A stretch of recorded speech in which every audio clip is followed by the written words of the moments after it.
अपने बच्चों की तुलना दूसरों से करने वाले इस कहानी को जरूर पढ़ें। मयंक और आदित्य पड़ोसी थे।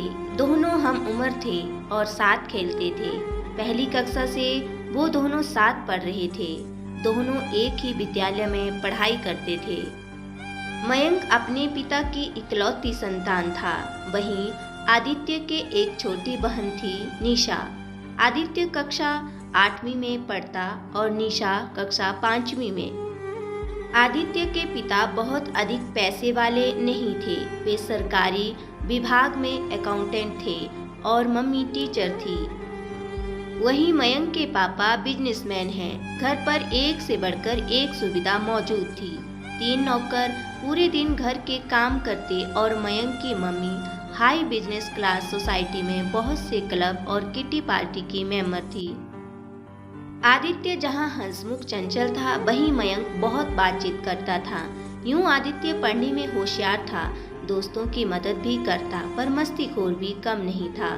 घर पर छोटी बहन के साथ धमा चौकड़ी मचाने में कभी कोई कसर नहीं छोड़ता। कभी कभी मम्मी गुस्सा हो जाती और नाराज होकर कहती, तू मयंक जैसा क्यों नहीं है? देख मयंक कितना सीधा शांत बच्चा है, कभी कोई शरारत नहीं करता और एक यहाँ तुम पूरा घर सिर पर उठा लेते हो। आदित्य थोड़ी देर खामोशी से सुनता रहा और फिर वापस निशा के साथ मस्ती में लग गया। मयंक की मम्मी जब भी आदित्य की मम्मी से मिलती, बस अपने बेटे मयंक की तारीफों के पुल बांधती रहती। इससे आदित्य की मम्मी को और भी बुरा लगता। एक दिन जब आदित्य स्कूल से लौटा तो मम्मी को बताया, मम्मी हमारा एक टूर जा रहा है जिसमें मुझे भी जाना है। 3 दिन का टूर है, 1000 रुपये फीस है। आप पापा से आज ही बात कर लो, मुझे जाना है। मम्मी बोली, ठीक है बेटे, मैं शाम को तेरे पापा से बात करती हूँ। जब शाम को आदित्य की मम्मी ने पापा से बात की तो पापा ने साफ मना कर दिया। वे बोले टूर उसके लिए जरूरी नहीं है, फिर अभी इतने रुपए खर्च करना बेवकूफ़ी होगी। अगले दिन आदित्य ने मम्मी से पैसे मांगे। मम्मी ने उसे समझाया, बेटा ये टूर बहुत ज़्यादा महत्वपूर्ण नहीं है और फिर हमारी आर्थिक स्थिति बुरी तो नहीं है, परंतु हमें पैसे सोच समझ कर ही खर्च करने चाहिए बेटा। मगर आदित्य जिद पर अड़ गया, मुझे पैसे दीजिए। आदित्य लगभग पैर पटकता हुआ बोला। उसकी जिद के आगे मम्मी हार गई और पापा से फोन पर बात करके उसे पैसे दे दिए। हुआ ये था कि आदित्य की दोस्त की तबीयत खराब थी और दवाई के पैसे नहीं थे। उसका दोस्त गरीब था। उनके पापा से मदद मांगी मगर पापा ने मना कर दिया। तभी टूर का अनाउंसमेंट हुआ तो आदित्य को ये तरकीब सूझी। वो 2 दिन अपनी दोस्त के पास रहकर उसकी तीमारदारी करता रहा। 2 दिन बाद जब वह घर आया, बाहर ही मयंक की मम्मी और उसकी मम्मी मिल गईं। उसको देखते ही मयंक की मम्मी बोली, भाभी जी आपने आदित्य को कुछ ज़्यादा ही छूट दे रखी है। मयंक ने भी मुझे टूर पर जाने के लिए पूछा था मगर मेरे मना करने पर तुरंत मान गया। कितना समझदार है मेरा बेटा, और भगवान जाने ये टूर पर गया भी या नहीं। आदित्य की मम्मी को विश्वास नहीं हुआ। क्या आदित्य पैसों के लिए उनके साथ विश्वासघात कर सकता है? घर आते ही आदित्य की मम्मी बोली, आदित्य मुझसे झूठ मत बोलना, सच सच बताओ, क्या तुम टूर पर गए थे? आदित्य 2 पल के लिए कुछ नहीं बोला, फिर धीरे से बोला, मम्मी सॉरी मैं टूर पर नहीं गया था।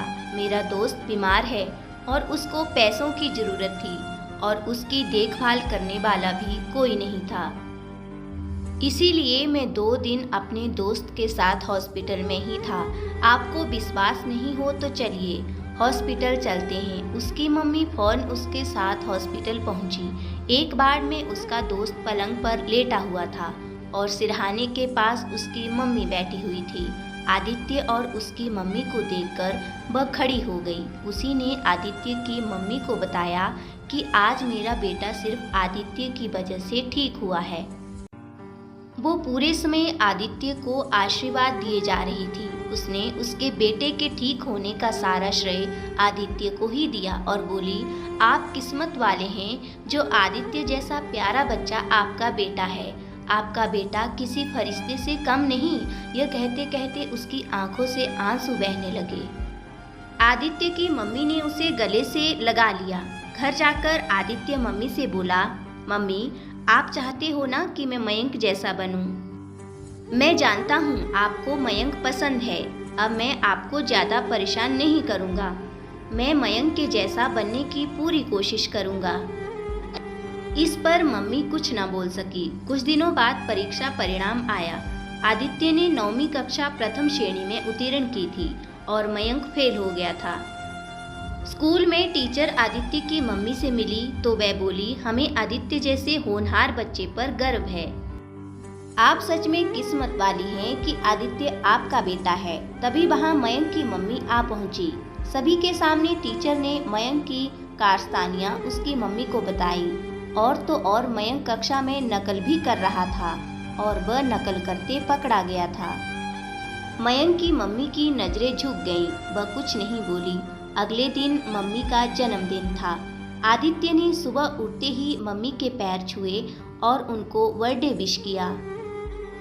तभी मम्मी बोली, आदित्य तुमने मुझे बर्थडे गिफ्ट नहीं दिया। इस पर आदित्य बोला, मम्मी आप ही बताओ आपको क्या बर्थडे गिफ्ट चाहिए।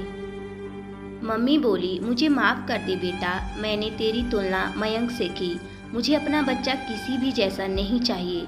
मुझे मेरा बच्चा ही चाहिए जो सबकी मदद करता है, समझदार है और शैतान भी। प्लीज़ मुझे माफ़ कर दे बेटा।